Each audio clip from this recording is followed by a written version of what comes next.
The questions have now switched from batch processes to continuous processes. So let's have a quick look at the continuous process and derive a mass balance for the biomass concentration within the liquid, because that will allow us to solve question 10. In question 10, it's asked whether we can design a continuous process that has a desired mu, and this is what we call mu as S. So it's asked under which conditions we can control this biomass growth rate. To do so, let's derive a mass balance for the biomass concentration within the liquid. This mass balance is based on the concentration of biomass within the liquid and the volume change over time. This change is equal to the biomass production rate, which is mu VL times CXL.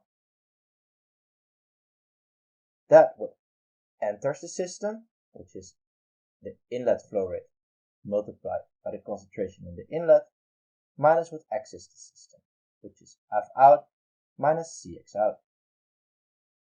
Now let's make some assumptions.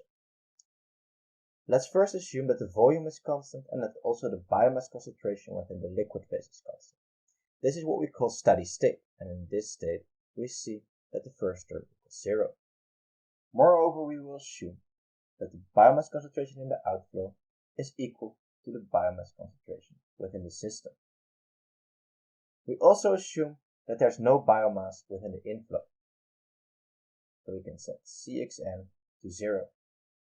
The final assumption we make is that Fin is equal to Fout, and that our liquid flow rates are equal.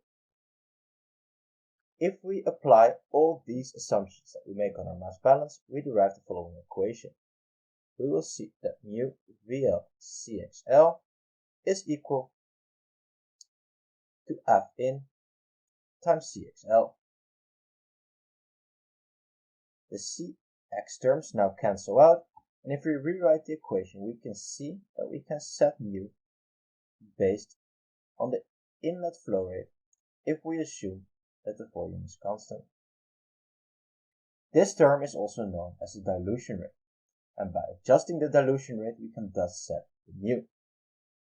There is one big criteria that is important here, and that is that we can never exceed mu max.